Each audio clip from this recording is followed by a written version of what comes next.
Hello, this is Janae from the Conscious Community Podcast and Conscious Community Magazine. We wanted to let you know that we have sponsorship packages available. If you are interested in sponsoring this podcast, please email Spencer at spencer@consciouscommunitymagazine.com or call or text 630-492-0831. 630-492-0831. Thank you very much for listening. We appreciate all of you. Conscious Community Podcast is brought to you by Conscious Community Magazine, America's oldest metaphysical magazine, continuously in print since 1979. We feature articles about nutrition, holistic living, yoga, healing, and much more in each monthly issue, as well as regular columns and a comprehensive events calendar and community happening section. Welcome to the Conscious Community Podcast. Today we're speaking with Monk Yun Rou. He wrote the book Mad Monk Manifesto, which discusses, the subtitle is A Prescription for Evolution, Revolution, and Global Awakening. And he's from a Taoist background. He's going to tell us a little bit about Taoism and what his book's about. And we're just going to have a conversation with him. Welcome to the show. Welcome. Hello. So great to be here. Thank you. Well, our first question would be, for those of our readers and listeners who haven't heard of Taoism or have heard of Taoism but are not familiar with what it is, could you explain just where it comes from, a little bit about it, please? So American people are actually more familiar with Taoism than they know they are, because under another name and propounded by a certain famous franchise, they know it as the philosophy of the Jedi Masters. Mm. So if you are a fan of Star Wars or are more than passingly familiar with Star Wars, you know that there is a band of rebels, and they are nature-loving people in robes who live in the forest a lot of times, or in caves or secret bases underground on remote planets. And they are doing battle against a faceless, evil, they think mindless empire, which is characterized by cruel enslavement and dehumanization. And anyway, the soldiers are encased in stiff, white, unyielding, inflexible uniforms, and they all look the same. They're clones. So there's no humanity. There's no personal identity there. So that battle is portrayed in the Star Wars franchise is very much the battle that gave rise to Taoism, or at least made it become important and popular in China, because George Lucas presumably drew that conflict from the relationship between two major philosophies of early China, Confucianism and Taoism. So Confucianists believe in very fixed relationships, filial piety, a great number of rituals and prescriptions for how we should live, rules that must be followed. And Taoism says, no, let's be bacchanalian revelers in the forest and love nature. And let's go party for 6 days in the woods and then step into a cave and meditate for a week or a month and come out and have some more wine. So very different, very different ideas. The Taoist ideas are also familiar to Western people in the California surf culture that came from Hawaii and was popularized in the 60s and 70s.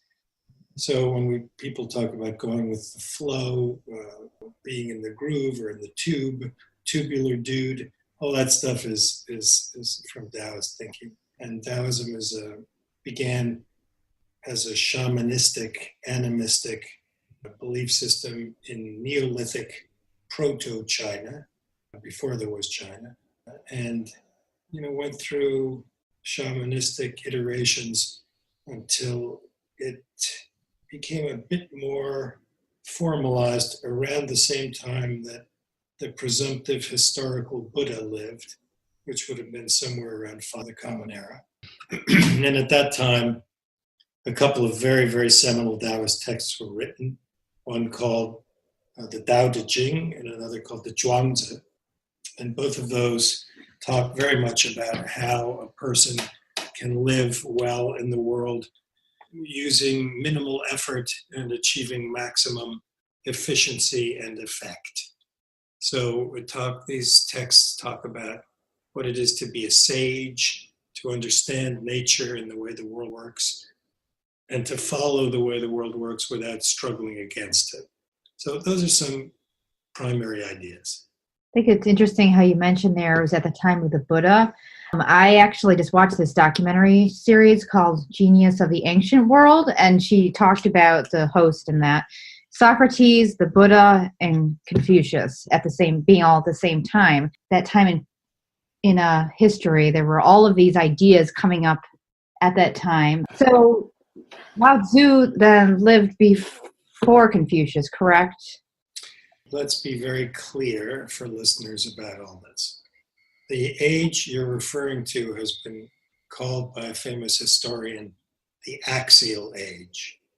And we think sometimes, those of us who study this period of time in the world, that like there must have been something in the wall, something in the air. Right? And one anthropological take on this is that human society had reached a certain level of complexity, and the interactions between civilizations at different places on the planet, travel and technology had made it possible for there to be some interaction. So whether it was the Silk Road or ships or camels or donkeys going over the Himalayas or whatever, we think that there was sort of cross-pollination, between the East and the West at that time. Also included in this, by the way, was things going on in the Indus River Valley. So early Vedic traditions too. Anyway, as far as Lao Tzu being before Confucius, there is some lack of certainty about the historicity of Lao Tzu. I have a friend who did a lovely translation of his Tao Te Ching book, who's a scholar of Chinese language and history, who felt that Lao Tzu was probably a fictitious creation by a coffee clatch of thinkers of the day who got together and did what those folks did in China back then, and still to this day do to some extent, which is to honor their ancestors by attributing everything to some old and wise person who lived before they did. And so there is some speculation that a number of 5 or 6 different writers who may have contributed to the Tao Te Ching were citing a putative figure, a teacher that may never have existed. On the other hand, he may have existed, and they may have all been his students, and they may have contributed to the text in the same way that the Bible has many different contributors. Mm-hmm. What was the literal translation of Lao Tzu? Yeah, so give me 1 second, I'll get right to that. Mm-hmm. So we don't really know. There is also another school of thought that actually, because of interactions with Confucius, who we feel was very definitely an historical figure, and because of putative stories and things that Confucius is to have said about Lao Tzu, that he was in fact a person, and that he worked as a librarian or a court wizard in the time of the Eastern Zhou Dynasty. Anyway, I will give you a little bit more insight into who Lao Tzu might have been in a second, but just to answer this question of what his name means. So it can be translated as the old boy, or the famous child, the old child, which is a strange phrase. But it's trying to show that these are honorifics, they're kind of nicknames. So like, for example, if you're talking about your grandfather, you might say, yeah, the old guy was upset when all those sirens were going on outside. Right? So, we're just referring to the old guy. This is what Lao Tzu technically meant. He's supposed to have been from the Li family, and his name was putatively Li Dan, or Li which is just an honorific. So we don't really have, we have very, very little. I actually wrote a novel that centers around Lao Tzu as a historical figure, which preceded the book we're here to talk about. And that novel is called Yin, Y-I-N, a love story. So if you want to learn more about who Lao Tzu likely was as a character, you could enjoy that book. One cultural aspect of Chinese culture, and we have this in the West too, but I think it might be confusing for a lot of people who aren't familiar with Chinese culture, is that oftentimes historical figures will have many, many names, that you will have their, what we would think of as your real name, your first and last name, their family name, and then they will have honorifics because of the office they held, when they become an emperor or attain a certain office. And then after they die, they'll have another name that they're given after they die. And then they will just accumulate. Guan Yu is my favorite. He's got, if you look him up on Wikipedia, there's just a whole paragraph of all the different names Guan Yu goes by. And my favorite of his, whole paragraph of Chinese characters. Yeah, so I think an important point to make, which is consistent with the points that I try to get to in the Mad Monk Manifesto, is that we are much better served, rather than going down the endless rabbit hole of historicity and argument about whether these people really lived or whatever. We are much better served by focusing on their teachings than on their personal lives. We have this.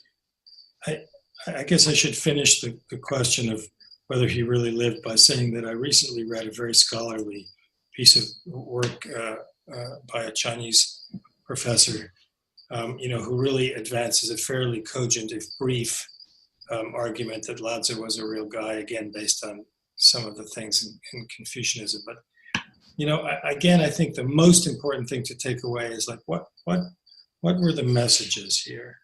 What do we have to learn? Because in the end, we are now here thousands of years later, and what counts is any of this stuff useful to us? Is it something we can put into practice in our own lives? Can we use it to change and better the world? And if the answer is no, then it doesn't matter whether the guy was, absolutely the greatest violinist who ever lived or the most powerful superhero you can imagine. If the teachings are no longer relevant or useful, then it becomes sort of a question of, for academics to focus on, but for most of the rest of us, it's not that interesting. On the other hand, we all have this love of legends and mythology, and there's a reason why we love legends and mythology, and that is because our brain is really wired for story. And there's a very clear evolutionary path to this place where we are today, where we really, really like to talk to each other about what happened in our day, and did you hear about blah, blah, blah, blah, blah. You're never going to believe what I saw today, blah, blah, blah, blah, blah, or what happened to my mom, or what happened to my friend. We tell these stories because we started out with language by doing exactly this, except it was much more rudimentary. So we'd make some click or some hoot as a proto-hominin person, and we'd point at the leopard. And then next time we made that point or hoot, it wouldn't matter if you saw the leopard or if the leopard was behind you. If you heard it, you'd know that you're about to be eaten by the leopard. And run! So, there was an association between language and unfolding events. And that early development of our brain, what is language and unfolding event? A story, right? That's what a story is. It's unfolding events revealed through language. So we have anthropological, biological reason for having this wiring, and it persists today. So when we tell these stories, and by the way, I love these stories, right? This is my career. I write about ancient China and juxtapose it with the modern world and tell stories of Chinese history and philosophy and martial arts. And, this is what I most love to do. So I'm in no way dissing, the love of story or the importance of story in human life. But at a certain point, there's just not that much until somebody, digs up Lao Tzu's grave, actually, not the one on Lawful Mountain where people think he's buried, but, like where we actually open a box and there's a thing of bones and it says inside is a stone tablet.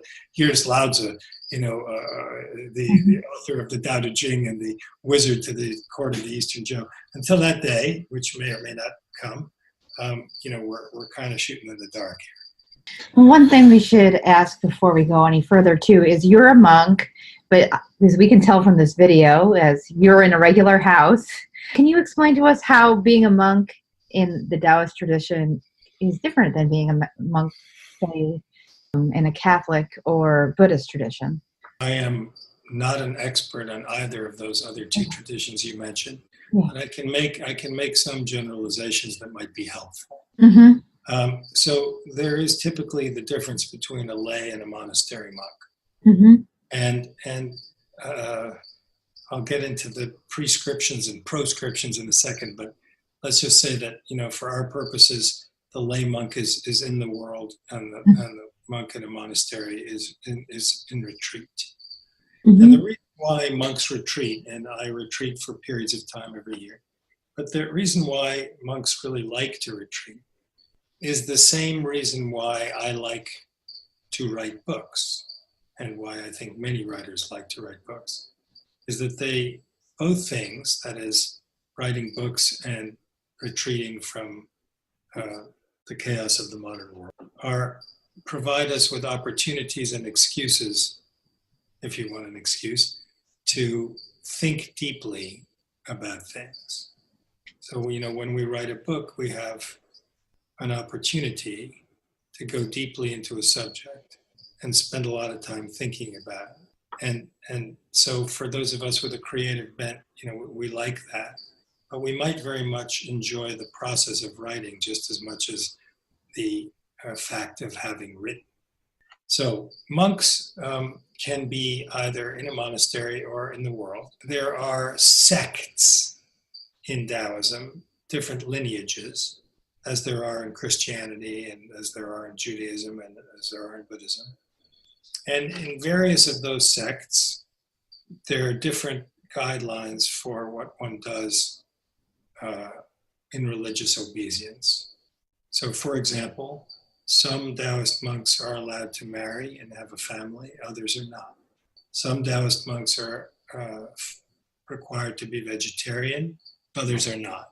Some Taoist monks are required not to use intoxicants or intoxicating foods like garlic or ginger, spicy peppers, and so on, onions. Other Taoist monks are not. So there is a fair range of these kinds of monks, and that range attends, the focus of the various sects. Now, in my case, and I don't think it serves our listeners to get too super into this subject because it's very involved, Mm-hmm. but I'll give you a cursory view. In my case, I have two different lineages, one that came earlier and one that came later. And the first lineage was my Taoist lineage as a martial arts student and later teacher. And the second lineage was purely from becoming ordained by leave of the Chinese government in Guangzhou, which is Canton in southern China, years ago. And the first lineage is actually a lineage that is noted for more of Lao Tzu's philosophy as its core and being mostly about personal cultivation. The second lineage is more about being in the community and is inclusive of some ideas from Buddhism and even some sort of shamanistic and animistic ideas that are sort of folded under the umbrella of that sect. And the purpose of doing that was a political purpose, which was to make it more inclusive so that it could have more members. So anyway, lots and lots and lots more to say about this. But the short version is that I am a monk in the world, although I also have this very hardcore self-cultivation and martial arts lineage in my tree. Oh, thank you. We'll try not to go too off the rails on martial arts. That's actually my background. I've studied martial arts since I was very small, and I got into, as an adult, Chinese martial arts. And I had more or less two lineages that I learned. One was a traditional Shaolin Kung Fu, and the other was Choi Li Foot, which is, they call it a family style. So there's two Sifus at our school, And You might want to say what a sifu is. People would for people who don't know, sifu is kind of like sensei in Japanese martial arts. There was a mixture of Taoist and Buddhist ideas. Different members of the class variously lead more Buddhist or more Taoist. But I had been familiar with Taoism before I started it. What I thought was really interesting was the use of physical movements as a way of teaching these really seemingly hard to grasp, vague, abstract concepts. And the philosophy of the martial arts, and this is a generalization because you really do see a little bit of all of this in other martial arts. But when I learned martial arts before, Japanese and Korean martial arts were very like linear and hard, and it was like trying to put as much force into a punch or a kick as you could. Whereas everything in the Chinese martial arts that I learned was, like you mentioned, efficiency of just be moving like this from here to here with your hand. But it's an economy of motion that can translate, your opponent's energy or whatever into more dramatic effect. And everything was just conserving. I found that kind of applies through to other aspects of life. There's I think a line in the Tao that's something like the master does his work and then steps back. Like you do these little touches here and there, and that affects much greater changes in the world with much less use of energy. That kind of principle is something that I'd read about before doing the physical martial arts, but doing the physical martial arts kind of made it gel for me. Shaolin Kung Fu is, of course, Buddhist. Shaolin Monastery, the arguably most famous Buddhist monastery in China, and again, arguably the most influential over the years. The Buddhist monks there trained in arts to be politically allied with the emperor at times and be a sort of personal army, or assassins or special forces, maybe is a better. Choi Lifut, I'm familiar with. I studied it for some years myself. Beautiful style.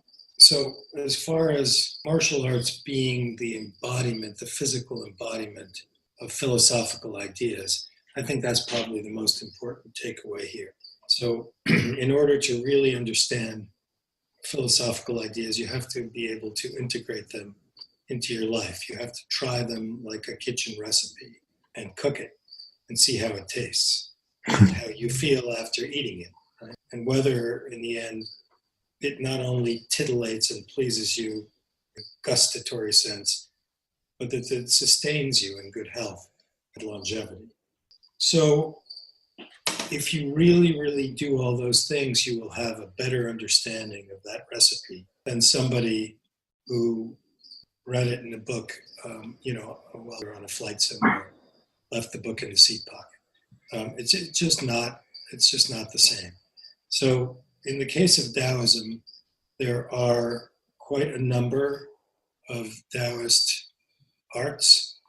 Those arts range from divinatory practices to ritual arts that are mostly about devotion to one deity or another in the Taoist religious pantheon. Philosophical Taoists like me don't have any supernatural beliefs necessarily. So we don't, pray to anyone, although we cultivate an attitude of gratitude for the sages that went before, who taught us these things and left us these lessons. But the most famous and well-known of the Taoist arts is the battlefield martial art we call Tai Chi.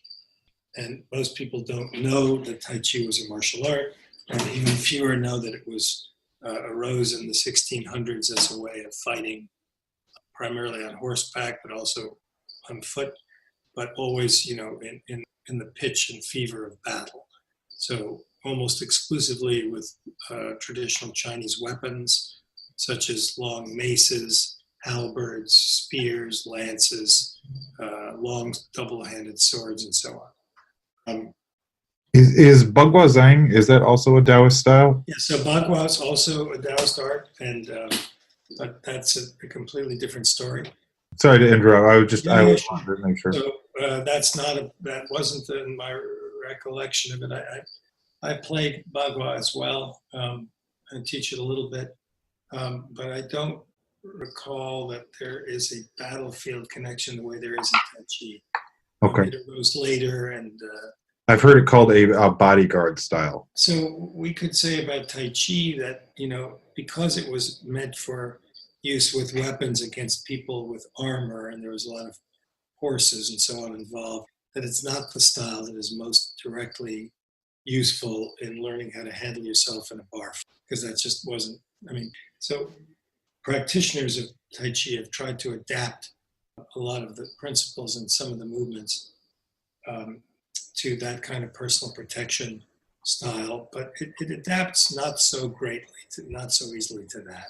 I would say that, the very, very greatest practitioners of Tai Chi who really know what they're doing are absolutely the pinnacle of the Chinese martial arts pantheon, and they're formidable fighters.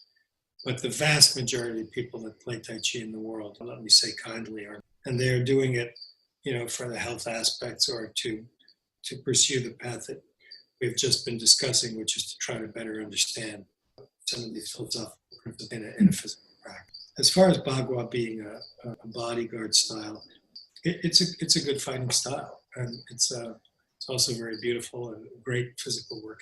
As I said, I don't want to go off about martial arts too much, but for those, one aspect of Taoism, and maybe you could talk about this a little specifically, we can get back into the non-martial arts stuff, but the I-ching. My understanding is Bagua is a martial art that's based on the I-ching, and like a lot of the footwork and the movements are all like built around like the I-ching hexagrams, which I've never studied Bagua other than just reading manuals and watching videos and stuff like that. But I think that's really fascinating. The I-ching itself as a tool of Taoist practice is pretty interesting. So let's talk about it. I think general interest is probably more on the I-ching. Let's talk about that for a second. There is something of a little confusion about what that really is. Let me see if I can address it. So somewhere around 800, 900 of before the Common Era, there was a dynasty, arguably the earliest Chinese dynasty, called the Shang Dynasty. There is this is again a very hotly contested subject in historical quarters. There may have been a dynasty before that, and the reasons why the Chinese government likes very much to purport that there was an earlier dynasty has to do with the purity of Han people and political, racial things, and where Chinese people came from, what were the earliest settlements along rivers in Neolithic China, and so on. So, but let's just say, for the sake of this conversation, that the Shang Dynasty is if not the earliest, and one of the two earliest Chinese dynasties. And in that time, there was some battle between the people who ran that dynasty, who were very cruel, and the subsequent dynasty, which was significantly more enlightened. That was the dynasty that gave rise to Lao Tzu and Confucius. Anyway, at some point in the early Chinese period, again, like 1,000 or so years before, so 2,500, so maybe 3,000 years ago, or present, there was a particular duke and his son who were involved in some people call him a king. If he was a king, he was a minor king, a hegemon. They were involved in some battles and they lost, and the father was incarcerated, and during the time that he was in jail, he spent time making a list of all the things that he had noticed nature could and did do. So this is a very, very significant statement. He categorized and chronicled the various unfoldings of the natural world. He made essentially a list of all the things that could happen. A river could flow and then turn on itself. The earth could shake, seasons change, and on and on and on. He made a catalog of all the different things that the natural world did. He made this essentially a list. And he used certain symbols as a shorthand for the description of the thing he was trying to describe. And it was quite an exhaustive and brilliant and absolutely stunningly beautiful list. It lent coherence and clarity to the natural world in a way that nobody anywhere on planet Earth had ever done. It was a work of great genius and beauty. The Tao Te Ching, which came, let's say, 500 years later, thereabouts maybe. I may be slightly off with the dates. It might have been that the I-ching was 1100. Anyway, let's say that it was 500 or 600 years later. The Tao Te Ching is in some ways a commentary on this list of all the things that can unfold in nature, but the commentary is applied to human beings. So it takes a large body of information and narrows it greatly to apply it specifically to people and to our own lives. Now, if you make a catalog of all the things that can happen in nature, you have what is essentially a very large and lusciously specific deck of cards. And so some people would use these characters that each one identified a natural unfolding in a divinatory ritual to find out what would happen if this or that happened, or to look for new insights into their own lives and the unfoldings of their own lives. In other words, they would take this purely philosophical work and try to make it practical and use it for fortune telling. Does this make sense? Mm-hmm. So originally, it was a very purely philosophical catalog of nature and how beautiful is nature, and these are all the things nature does. So the I-ching was very much a work of philosophy, not a work of fortune telling. But people being, who we are, everybody wants to say, okay, what can I learn from that? Should I marry this girl? Or should I kill my rival and ascend the throne? Should I invade the next country over, and so on and so forth? So they used it increasingly as divination, as a divinatory tool. And Lao Tzu, the great sage that we've been talking about who lived later, used it as the foundation for his book about how we should best live. Does this help? Well, we had a little bit of talk about this recently. We were talking about his tarot cards and how you can take them as a philosophical tool, really, or as Jung would say, to understand yourself, because what you think when you see something is saying more about you than it is. It's not trying to predict. This is not to naysay people who do believe that divinatory things do tell the future somehow, but I think that they are more usefully understood as like a mirror. And I think the same could be said of the I-ching or tarot cards or pig entrails or reading tea leaves or whatever you're going to do, that you kind of know when you approach a question like, should I kill my rivals and ascend the throne? Mm-hmm. You kind of know what you think you should do or what you should do. And then you pull the card that says, or the hexagram that says you will have great success, and you go, I knew it. Yeah. I knew I should do that. You already kind of knew. Should I break up with my boyfriend? I completely agree what you're saying. I do. And I think that, you mentioned Jung and, Jungian archetypes and subconscious and psyche, this is all wound up in the same thing. So, if you put this all together as a really wonderful way of accessing what you really believe on a deep level, because, our minds are not so simple. We are more person inside. There's more sides to us than one. So possibly you could say that all of these tools are useful in terms of revelation about ourselves to ourselves. And in that sense, they can be indeed very, very accurate predictors of the future. Because if we're asking questions that are about things we are empowered to enact or change, then on some level, the future, barring the fact that, you get hit by a bus or eaten by a tiger, the future is going to unfold according to the main river that's running, and that main river is inside you.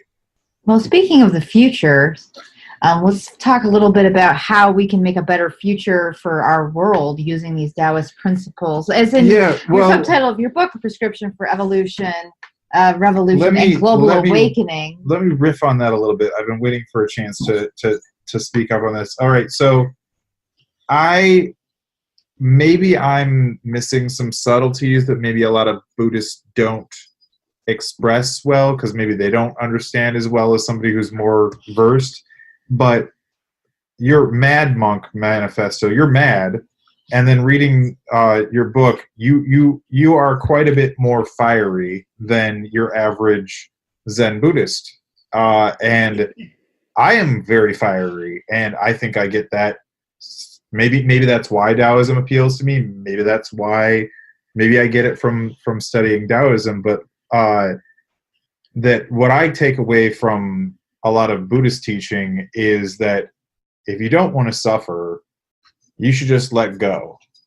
Which is, it's absolutely true. If you don't care, they don't mean if someone care. Burns down your village, then it won't hurt your feelings if someone burns down your village. Being unattached is the same as not caring. I'm sure that a fairly well-schooled Buddhist would probably explain the nuance to me better than just your average layperson who's read about it. But there's something about you have Sun Tzu, that is a Taoist. He was a Taoist author, correct? He talks about applying this to warfare, that the Taoists aren't necessarily peaceful people, and they're quite comfortable with the fact that they're not necessarily peaceful people, and that's not always necessarily the right thing to do. That isn't necessarily the way that and so. As you were saying, it's a prescription for evolution, revolution, and global awakening. Sometimes I think being angry is okay. So there's a lot there. Let's see what we can unpack. First of all, Janae was quite right, I think, when she very wisely said to you, being detached doesn't mean not care. So I'm not here to talk about Buddhism or be an apologist or a supporter of Buddhism, although I love Buddhism, and many ideas in Buddhism are very congruent with Taoist ideas, and there is quite a bit of back and forth between the two, which has historical roots. Yeah. But so let's just go to the fiery and all that for a second. Okay. So first of all, you did mention earlier that you had studied a Buddhist Shaolin art, and we did refer to the Buddhist monks at the Shaolin Temple as being warriors for assassins, special forces, and so on. So just before we get into the Taoist thing, just as an aside, let me point out that as much as Buddhists are compassionate by decree, there is quite a good tradition of warrior Buddhist monks, not only Taoists who accept that sometimes we have to fight. But accepting that sometimes we have to fight, as Janae made the point about the difference between not caring and detaching, accepting that sometimes we have to do something doesn't mean that we like to do it or support it or believe in it. We just realize that it has to be done. So Lao Tzu's statements on war are very clear and very interesting. They are that, our ambition should be to turn our swords into plowshares, right? That is exactly war horses should be put out to pasture and bloodshed, and that may be the most beautiful phrase about fighting in the Tao Te Ching. And I say phrase because there's, I'm staring at my bookshelf here where I have something like 65 different translations of Lao Tzu in front of me. So, of course, the English words are not the Chinese original. But let's paraphrase and say that if you have to go to war, then go and win. And after you've won, or if you lost, either way, mourn. And what specifically do you mourn? And this is the thing that I love so much. Mourn the failure of your philosophy. So if you have to fight, if you have to go to war, it is a sign that your philosophy has failed you. And I find that, and then, okay, it failed you. So you better go take care of business, but, don't take pride in it. Don't take pleasure in it. And whether you win or lose, mourn. Mourn the loss of life, mourn the suffering, and mourn the failure of your philosophy. And I find this a quintessentially Taoist approach because it's very practical and very realistic. But at the same time, it's also very high-minded.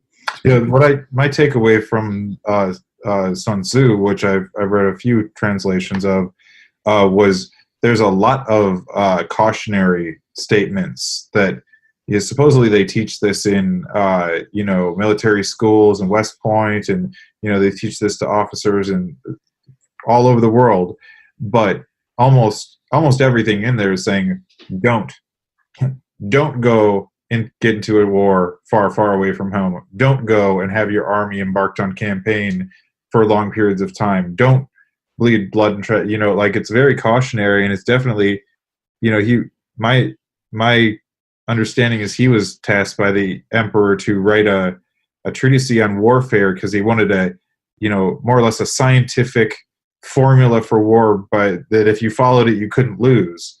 And most of it was don't go to war for all these foolish reasons. So there is an interesting juxtaposition in our culture right now between the the adrenaline rush and the addiction to being in war and being that stressed and being up 20 hours, pushing yourself physically, that appeals to a certain kind of man and young man usually.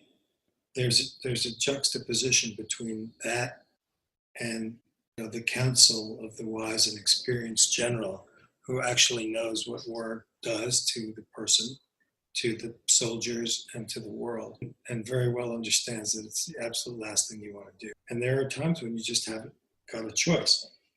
And when that happens, you go do it, and then you want to be as good at it as you can possibly be, and you want to prevail. But none of that is to suggest that this is a desirable outcome. I mean, it's not a good idea. So I think in that regard, Buddhists and Taoists are alike in the way they view these things. Well, one thing I think I might be picking up on is that most of the time when I've picked up on this in from Buddhists, they're Westerners who are interested in Buddhism, and a lot of Western interpretations of Eastern ideas, I think, kind of fetishize Eastern philosophies as being so enlightened and peaceful. And the term that I think several of our guests have brought up is spiritual bypassing, where they're kind of using yoga or meditation or mindfulness or Buddhism or whatever to not think about bad things so they can feel good. Whereas I don't think that's necessarily inherent in any of those traditions if you go back to where they came from. I think this is probably a fair description of what goes on. We could take the I hadn't heard the term bypassing, but I guess it obtains. I think we could take the example of Tai Chi, right? Mm-hmm. So I have students who come and say, look, this is not a martial art. I came to, do peace and love and meditate. I heard it was, meditation in motion, or as I've said a few times, medication in motion. And all of those things are actually true about Tai Chi and the way that it is used in our culture now. But the truth is, it's very clearly a martial art. It came from a particular weapon that very few Tai Chi people even know exists, which is the Chinese halberd, which is a 7-foot-long shaft with a long 3-foot-long spear. A Guangzhou or? Yeah, Guangzhou, exactly right. I have a whole lot of them to the side of He's my what would you say? My patron Taoist deity. So I'm going to try to turn this for a second so you can see. The guy with the big red beard. Yeah, but past the books, I'm going to see if I don't knock everything over here. I'm going to keep going. And then at a certain point, you should be able to do quite quite an assemblage of weapons there, including 50-pound. Oh, wow. Yeah, right. And that's combat So those steel? those are my practice tools. I use them every day. Right. So, yeah. Can you still hear me? Yeah. Okay, good. Those are the fun toys. Yeah. So if you ever learned them from me, I don't think you would find them so much toys because it's very difficult to even lift one up. But yeah. very My good, shoulders are hurting just thinking about it. yeah, very good training tools. Yeah. So So now Janae was asking about sort of what we can do with the world, and before I leap onto that, let me just address the question of the title "Mad Manifesto" and your description of me as being fiery. I wonder. I wonder about my students and if they were here, whether they would be laughing at that description knowingly or they would be shaking their heads. He's a pussycat. So I do remember that one time after a class, we typically have lunch after our weekend class, which is a 3-hour class. So very often the students join and we all go. And I remember one time there was a new student who had come for the first time. I was sitting down the far end of the table next to my son, and talking, and said, one of the other students said, "Did you enjoy the class?" And the new lady said, I did. I thought it was great, but the teacher is very scared." And the other student to whom she was speaking said, "You know what? He's not. He's a teddy bear. You just got to get to know." And my teenage son, who was eating a bowl of soup at the time, and I have, the same preternatural parent hearing that all parents have. We can hear what our kids are thinking and saying, at impossible distances. And my son mutters into his soup, "Oh yeah, he's a teddy bear, all right. A teddy bear you really don't want to piss off." And I remember hearing this and laughing and thinking, not the worst line for my tombstone, maybe not the best, but not the worst either. And so I think, I chose that word "mad" because I like Mad Monk Manifesto as a title, and I liked its alliterative quality. But I also chose it because I didn't want to say angry, because angry doesn't really capture it. I don't feel myself to be an angry person. I think that there is, on some level, like that popular bumper sticker says, if you're not outraged, you're not paying attention. Right? There's all kinds of things that are really, really outrageous going on in our world. Political things, environmental things, human rights things. So I feel mad that we should have to accept those, and I think we should change them. And we have the power to do so because we created them in the first place. But the word "mad" also has another dimension, which is a bit crazy, right? Mad as a hatter. And I think I like the word because this Mad Monk Manifesto is a very utopian document. And so there will be readers who think, the world that the monk describes here, from the prescriptions for personal cultivation and practice, from eating to exercising and for being in the family and in the community, are really lovely and beautiful, but they're not realistic and we can't do them. And further, his descriptions of social structure and the way we treat other sentient beings and the environment are very sensitive and beautiful, but they're utopian and ridiculous. We can never do those things. And, I accept those criticisms, and I think they're probably accurate. And they are certainly deliberate on my part. The book is a provocation. And it says, look, these are things that we can do. The question is whether we choose to. And if it seems that they are too much, or if the bar is too high in terms of prescribing how we treat each other and how we take care of ourselves and our planet, then okay, how about taking this as a target? And, let's aim for it. Let's say that, having this little slim handbook with all these prescriptions and proscriptions in it as a way of outlining a world we would like to live in ideally, that's a useful thing to carry around in your backpack or your briefcase and to look at as a companion when things don't go the way you want or when you're trying to figure out how to make it. And if the book does that, then it accomplished its purpose.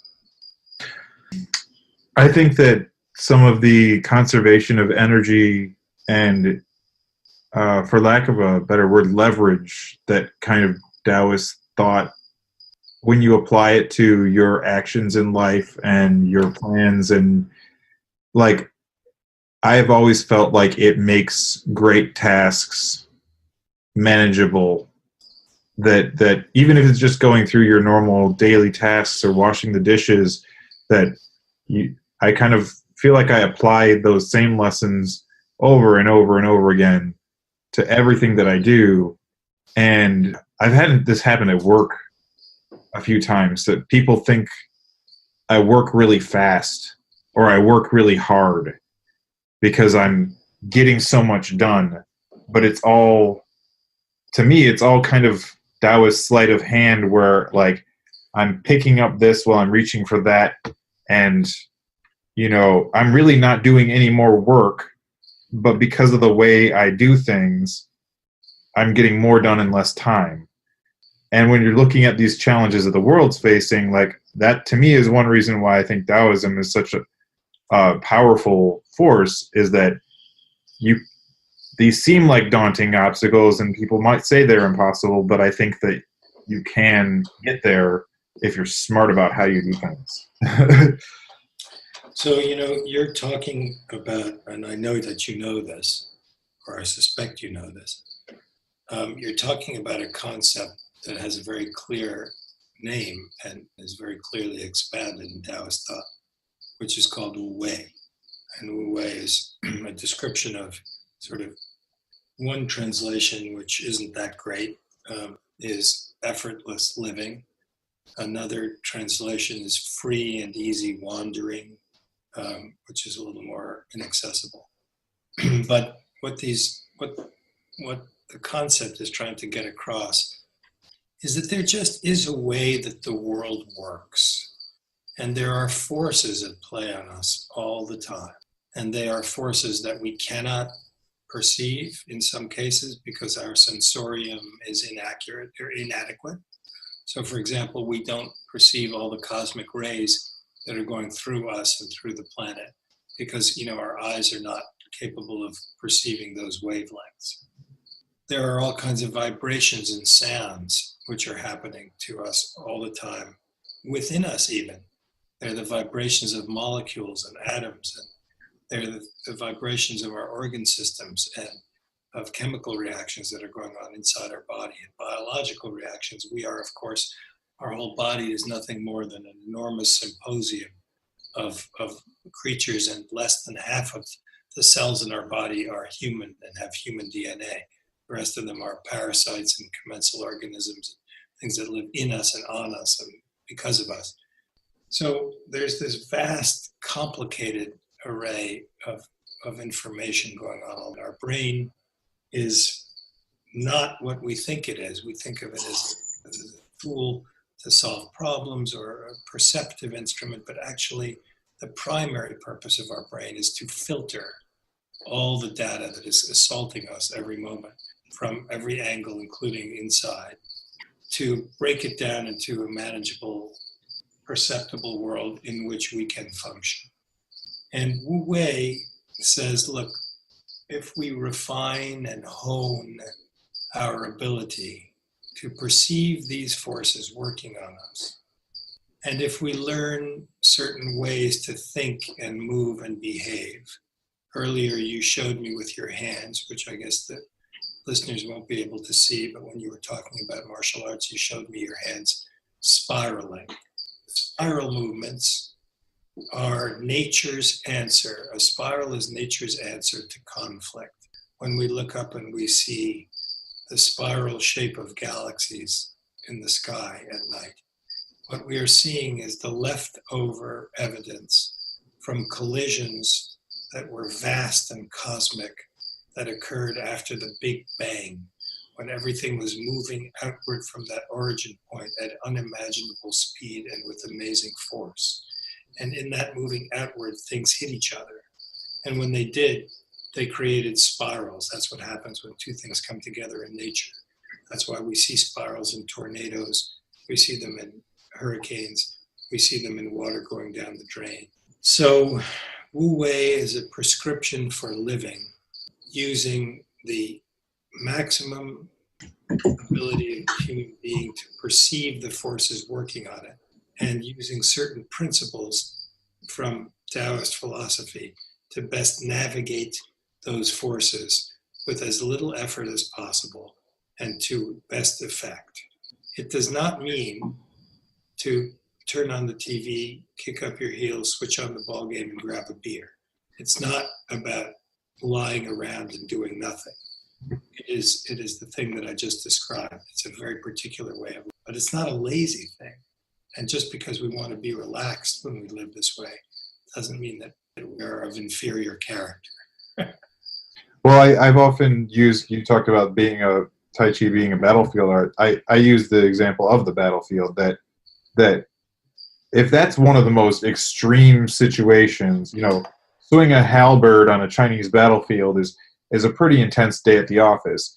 Like, there is no difference in the mindset of a Taoist practitioner who is swinging a halberd on a Chinese battlefield than there is a Taoist who's washing the dishes.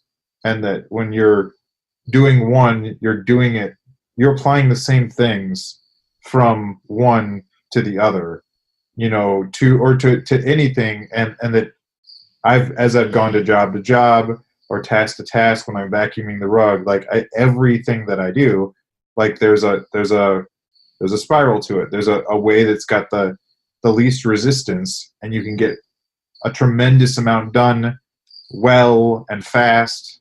And I'm interested. I've been trying to find a way to kind of communicate this to, like, in business or to scientists, because I don't think there's anything that there's all these other different philosophical and religious and spiritual beliefs. There's nothing in Taoism that's not totally compatible with everything Western science says. Like, it, you know, there's some of the older, you know, the animalistic and shamanistic practices that aren't necessarily applicable, but all these principles, like, there's nothing in conflict between that and like what we know about physics. So it is true that 5,000 years ago, Taoists saw things which we now call quantum mechanics. Right? Taoism was a very sophisticated science in its day, and it still is. And as far as applying it to business, I'm looking at an article that I discovered today.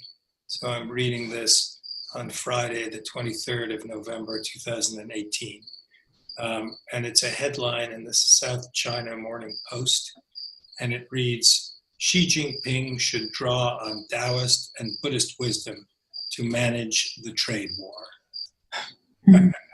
Right? So, of course, actually, many people think, scholars included, believe that the Tao Te Ching, the Lao Tzu book that we've been talking about on and off for the hour, was actually a handbook for the emperor to learn how best to rule the country, in just the way that Sun Tzu's book was a manual on how best to fight a war or win a war. Probably wrap this up here. This is, I mean, I could go another 2 hours. This is my favorite subject. So, well, it's always fun to talk to someone who's actually interested in the subject. I've had several jobs where my bosses have seen what I'm doing at work, and they want to find a heuristic. So they want me to train the new hire how to clean the kitchen like I do.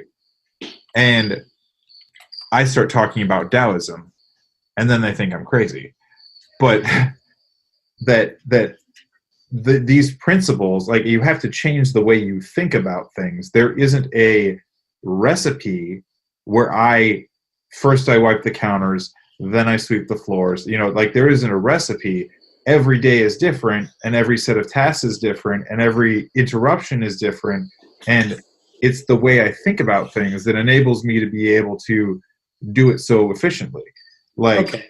So yes, how to apply that right. not just to business, but also these bigger problems in the world. Like you have to change the way you think about things. So you actually gave a pretty good synopsis of what I was also going to say. So think of it this way, if I can make it even more brief. If you drop a stone into a pond and you watch the ripples spread from that impact, and take that idea and watch those ripples go all the way out to the edge of the pond. This is what Mad Monk Manifesto is about.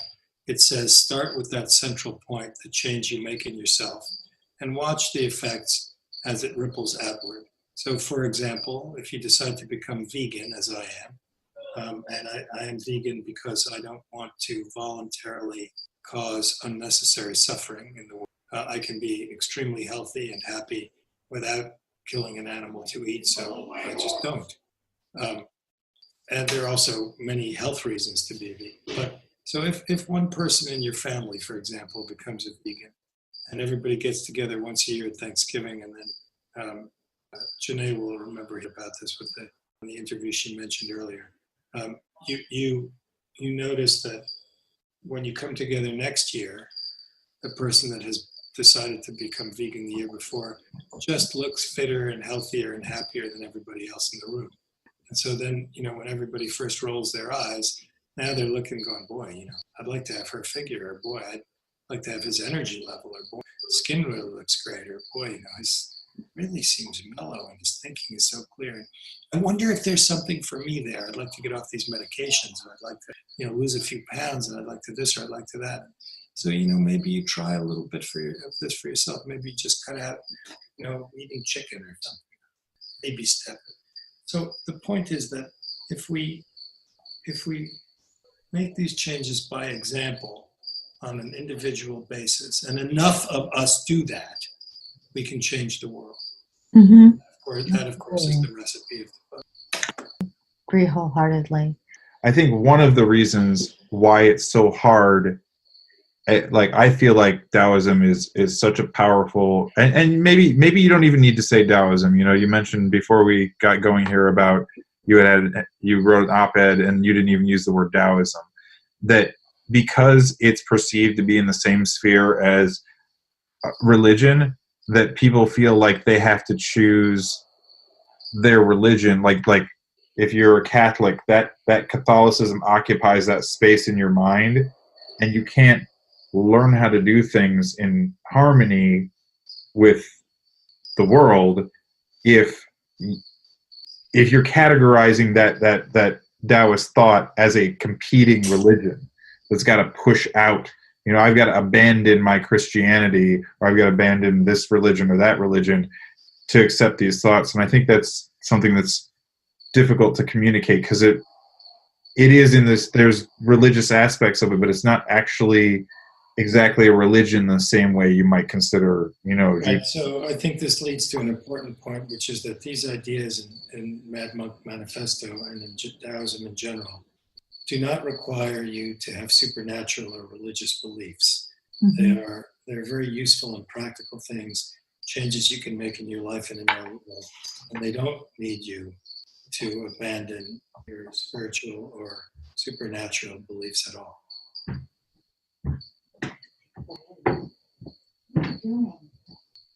Well, thank you so much for coming on. I really appreciate this conversation, and I will definitely be finishing your book, because we get a lot of books from a lot of prospective guests, and normally I don't get a chance to do much more than skim them, but this one really grabbed me, and I really enjoyed talking to you, and we'll let you know when everything comes out. Before we let you go, is there any other projects or anything other than your current book, Mad Monk Manifesto? Is there any other projects or blogs or anything you'd like to tell? Do you have a website or any social media links that you would like to share? So I'm on Twitter as Monk Yun Rou, MONKYUNROU. So it's, at Monk Yun Rou. Mhm. And I have a website, which is monkyunrou.com, which has links to all of my 15 books, and we'll have news of more forthcoming. I have 4 more now in the pipeline. Wow. I've been a busy boy. Well, I found a publisher. I was holding a couple till I found a publisher I really liked. And I'm happy with the one I'm using now, who did Manifesto. They're nice people to work with. And That's out through Mango Publishing? yeah, Mango. And very, very good folks. So Matt, you can also find my website by going to Play Tai Chi, PLAYTAICHI, playtaichi.com. It's just a URL that points to my site. And the splash page of the site is now mostly about the Manifesto book, because it's just come out. But if you click through, you'll see all kinds of good resources there. So I hope you will have a visit. All right. Well, thank you so much for coming on. Thank you. Thanks so much for having me. Nice to meet you both. Bye. Have a nice day. Bye. You too. Thank you for joining us for the Conscious Community Podcast. If you'd like more information about sponsoring this podcast or advertising with Conscious Community Magazine, in print or online, please email me at spencer@consciouscommunitymagazine.com. That's SPENCER, or call 630-492-0831.